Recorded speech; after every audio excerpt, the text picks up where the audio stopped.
এখনও আসসালামু আলাইকুম সম্মানিত চাকরিপ্রার্থী ভাই বোনেরা, সকলে কেমন আছেন? আশা করি আলহামদুলিল্লাহ সকলে ভালো আছেন। আমিও আপনার দল আলহামদুলিল্লাহ ভালো আছি। আমরা ইতিমধ্যে 18টি ক্লাস করেছি। আজকে আমাদের 19 নম্বর ক্লাস অনুষ্ঠিত হবে ইনশাল্লাহ। আমরা আজকে কিতাবুল ইমান হাদিসের প্রথম কিতাবুল ইমানের উপর গুরুত্বপূর্ণ সংক্ষিপ্ত প্রশ্ন আলোচনা করব। আর বিশেষ করে যারা আপনারা নতুন জয়েন করেছেন, আমাদের ক্লাসের শেষে 10 মিনিট আপনাদের কোনো প্রশ্ন থাকলে করার সুযোগ দেওয়া হবে। তাই আপনারা ক্লাসের মাঝখানে কোনো প্রশ্ন করবেন না। যদি কোনো প্রশ্ন থাকে তাহলে আপনারা নোট করে রাখবেন। ক্লাস শেষ হওয়ার পূর্বে 10 মিনিট পূর্বে তখন আপনাদেরকে প্রশ্ন করার সুযোগ করে দেওয়া হবে। মধ্যে কোরআন অংশ শেষ করেছি, আমরা হাদিস অংশ শুরু করতেছিলাম। গত ক্লাসে গুরুত্বপূর্ণ 10টি হাদিসের অনুবাদ আমরা আলোচনা করেছি। আজকে আমরা কিতাবুল ইমানের উপর গুরুত্বপূর্ণ সংক্ষিপ্ত প্রশ্ন আলোচনা করব ইনশাল্লাহ। তাহলে আমরা আমাদের ক্লাসে চলে যাই। 19তম শিক্ষক নিবন্ধন প্রস্তুতি অনলাইন কোর্স প্রভাষক ইসলামিক স্টাডিজ লেকচার 19। আমাদের শুরুতেই আমাদের 18তম নিবন্ধন অনুযায়ী সিলেবাসে আমাদের 3টি অধ্যায় রয়েছে, কিতাবুল ইমান, কিতাবুল সালাত এবং কিতাবুল মাগাজি। যেহেতু আমাদের 3টি অধ্যায় রয়েছে তাই আমরা আমাদের প্রথম অধ্যায়টি শুরু করব। আমরা শুরুতে আমাদের প্রথম যে অধ্যায়টি সেটা হলো কিতাবুল ইমান। তাহলে আমরা শুরুতেই কিতাবুল ইমানের উপর গুরুত্বপূর্ণ কিছু সংক্ষিপ্ত প্রশ্ন আলোচনা করব। তারপরে কিতাবুল ইমানের উপর এমসিকিউ প্রশ্ন আলোচনা করব এবং কিতাবুল ইমানের উপর আমরা সেলফ টেস্ট আলোচনা করব এবং তাহলে আমরা কিতাবুল ইমানের উপর পরীক্ষা নেব ইনশাল্লাহ। তাহলে আমরা আমাদের ক্লাসে চলে যাই। তাহলে আমাদের আজকের কিতাবুল ইমানের প্রথম যে প্রশ্নটা সেটা হলো ইমান শব্দের অর্থ কী? যে ইমান শব্দের অর্থ কী? উত্তর হলো বিশ্বাস স্থাপন করা, স্বীকৃতি দেওয়া। যে কোনো কিছুর উপর বিশ্বাস স্থাপন করা বা কোনো জিনিসকে স্বীকৃতি দেওয়াকেই ইমান বলা হয়। যেমন আমরা আল্লাহকে দেখি না, আল্লাহকে আমরা দেখতে পাই না, তারপরেও আমরা আল্লাহকে বিশ্বাস করি।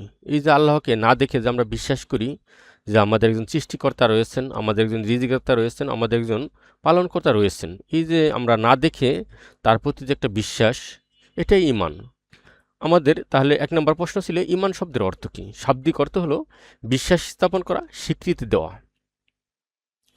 আমাদের 2 নম্বর প্রশ্ন হলো ইমান কাকে বলে? উত্তর, রাসূল সাল্লাল্লাহু আলাইহি ওয়াসাল্লাম আল্লাহ তাআলার পক্ষ থেকে যা কিছু নিয়ে এসেছেন তার প্রতি বিশ্বাস স্থাপন করাকে ইমান বলা হয়।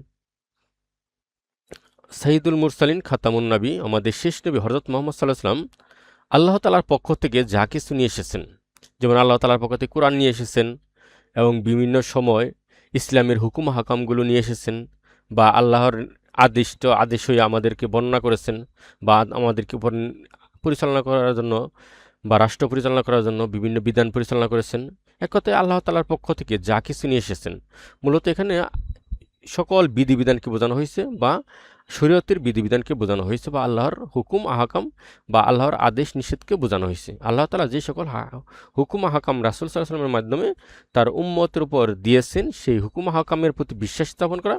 যেমন আল্লাহ তাআলা আমাদেরকে 5 ওয়াক্ত নামাজ পড়ার নির্দেশ দিয়েছেন, ঠিক আমরা 5 ওয়াক্ত নামাজ পড়া, এবং সুদ খেতে নিষেধ করেছেন বা হারাম করেছেন, সুদ থেকে বিরত থাকা। ঠিক আল্লাহ তাআলা রাসূল সাল্লাল্লাহু আলাইহি ওয়াসাল্লামের মাধ্যমে যে সকল কাজ করতে আদেশ করেছেন তা করা, এবং যা করতে নিষেধ করেছেন তা থেকে বিরত থাকাই ঈমান। তাহলে রাসূল সাল্লাল্লাহু আলাইহি ওয়াসাল্লাম আল্লাহ তাআলার পক্ষ থেকে যা কিছু নিয়ে এসেছেন তার প্রতি বিশ্বাস স্থাপন করাকেই ঈমান বলা হয়। আমাদের 3 নম্বর প্রশ্ন হলো বিদউন শব্দের অর্থ কী? আমরা জানি যে কিতাবুল ইমানের মধ্যে অন্যতম একটি হাদিস রয়েছে যেটা আমরা গতদিন আলোচনা করেছি। আন আবি হুরায়রা রাদিয়াল্লাহু তাআলা আনহু ক্বালা রাসূলুল্লাহ সাল্লাল্লাহু আলাইহি ওয়াসাল্লাম, যে হযরত আবু হুরায়রা রাদিয়াল্লাহু তাআলা হতে বর্ণিত, তিনি বলেন রাসূল সাল্লাল্লাহু আলাইহি ওয়াসাল্লাম বর্ণনা করেছেন, আল ঈমানু বিদউ ওয়া সাবউনা শুবাতি, যে ঈমানের 70টি অধিক শাখা প্রশাখা রয়েছে। ঈমানের 70টির অধিক শাখা প্রশাখা রয়েছে। তার মধ্যে কি? ফা আফজালুহা, তার মধ্যে উত্তম শাখা হলো কাউলুন, একথা বলা যে লা ইলাহা ইল্লাল্লাহ। যে ইমানের 70টির অধিক শাখা প্রশাখা রয়েছে, তার মধ্যে সর্বোত্তম যে শাখা সেটি হলো এ বলে সাক্ষ্য দেওয়া যে আল্লাহ ব্যতীত অন্য কোনো উপাস্য নেই। ওয়া আদনাহা, এবং সর্বনিম্ন যে শাখাটি রয়েছে সেই শাখাটি হলো ইমা তাতুল আজা আনিত তারিক, রাস্তা থেকে কষ্টদায়ক কোনো বস্তু সরিয়ে ফেলা। আমি রাস্তায় চলতেছি, হঠাৎ করে দেখলাম রাস্তার মধ্যে একটি ইট পড়ে রয়েছে, একটি পাথর পড়ে রয়েছে, যেটা মানুষ তার মধ্যে হুঁচট খেয়ে পড়ে যেতে পারে। এরকম রাস্তায় মানুষ চলাচলের সময় মানুষের জন্য কষ্টদায়ক হয় এমন কিছু জিনিস রাস্তা থেকে সরিয়ে ফেলা হলো ইমানের সর্বনিম্ন স্তর। আবার আরেকটি বিশেষ স্তর রয়েছে, সেটা হলো আল হায়াউ শুবাতু মিনাল ইমান। আর লজ্জাশীলতা হলো ইমানের অন্যতম একটি শাখা। আমরা জানি এরকম হাদিস গতদিন আমরা আলোচনা করেছি। সেই হাদিসের মধ্যে আমাদের একটি শব্দ রয়েছিল বিদউন, যে আল ইমানু বিদ্যু সাবউনা শুবাতিন, যে ইমানের 70টি অধিক শাখা প্রশাখা রয়েছে। তাহলে এই বিদ্যুন শব্দের অর্থ কি? বিদ্যুন শব্দের অর্থ হলো অংশ, টুকরা। এই যে 70টির অধিক টুকরা বলা হয় বা 70টির অধিক শাখা প্রশাখা বলা হয়, এই বিদ্যুন শব্দের অর্থ হলো টুকরা, অংশ। তাহলে আমাদের 3 নম্বর প্রশ্ন হলো বিদ্যুন। বিদ্যুন এর শব্দের শাব্দিক অর্থ হলো টুকরা বা অংশ। 4 নম্বর প্রশ্ন হলো সুবাতুন শব্দের অর্থ কি? সুবাতুন শব্দের হলো শাখা প্রশাখা বা বিভাগ, বিভাজন। ঠিক আছে, সুবাতুন এবং বিদ্যুনের মধ্যে কিছু পার্থক্য রয়েছে, তবে দুইটা প্রায় কাছাকাছি কাছাকাছি অর্থবোধক শব্দ। তাহলে 4 নম্বর প্রশ্ন ছিল আমাদের সুবাতুন শব্দের অর্থ কি? শাখা প্রশাখা, বিভাগ। আমাদের 5 নম্বর প্রশ্ন হলো ইমানের কতটি শাখা প্রশাখা রয়েছে? যেহেতু আমরা এইমাত্র হাদিস আলোচনা করলাম, যে হাদিসের মধ্যে বলা হয়েছে যে আল ইমানু বিদউন সাবউনা শুবাতুন, যে ইমানের 70টির অধিক শাখা প্রশাখা রয়েছে। তাহলে আমাদের 5 নম্বর প্রশ্ন হলো ইমানের কতটি শাখা প্রশাখা রয়েছে? ইমানের 70টি অধিক শাখা প্রশাখা রয়েছে।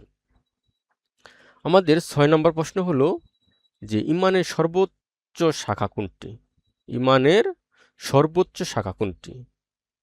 আমরা দেখেছি যে ইমানের 70টি শাখার প্রশাখার মধ্যে ফা আবদালুহা, এর মধ্যে সর্বোত্তম শাখা হলো কাউলুন, এ কথা বলা যে লা ইলাহা ইল্লাল্লাহ। তাহলে ইমানের সর্বোত্তম শাখা কোনটি? এ কথা সাক্ষ্য প্রদান করা যে আল্লাহ ছাড়া অন্য কোনো উপাস্য নেই। তাহলে ইমানের সর্বোত্তম শাখা হলো যে আল্লাহ ছাড়া অন্য কোনো উপাস্য নেই, বা আল্লাহর একাত্মতা স্বীকার করা, বা আল্লাহর একত্ববাদ স্বীকার করা। তাহলে আমাদের 6 নম্বর প্রশ্ন হলো ইমানের সর্বোত্তম বা সর্বোচ্চ শাখা কোনটি? 6 নম্বর প্রশ্ন ছিল ইমানের সর্বোচ্চ শাখা কোনটি? তাহলে আমরা হাদিস অনুযায়ী দেখেছি যে ইমানের সর্বোত্তম শাখা হলো আল্লাহর একত্ববাদ স্বীকার করা। তাহলে ইমানের সর্বোত্তম শাখা কোনটি? আল্লাহর একত্ববাদ স্বীকার করা, বা আল্লাহ একমাত্র উপাস্য এই কথা স্বীকার করা। 7 নম্বর প্রশ্ন হলো ইমানের সর্বনিম্ন শাখা কোনটি?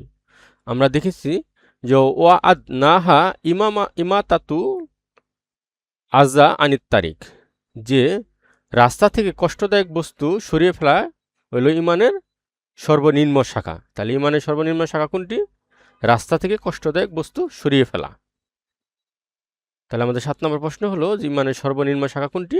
তাহলে ইমানের উত্তর হবে রাস্তা থেকে কষ্টদায়ক বস্তু সরিয়ে ফেলা। আমাদের 8 নম্বর প্রশ্ন হলো ইমানের বিষয়বস্তু কয়টি? আমরা ছোটবেলায় কায়দা এবং সিবারার মধ্যে পড়েছি, কায়দার মধ্যে, যে আমান্তু বিল্লাহি ও মালাইকাতিহি ও কুতুবিহি ও রুসুলিহি ওয়াল ইয়াউমিল আখিরি কাদরি খাইরিহি ও শাররিহি মিনাল্লাহি তাআলা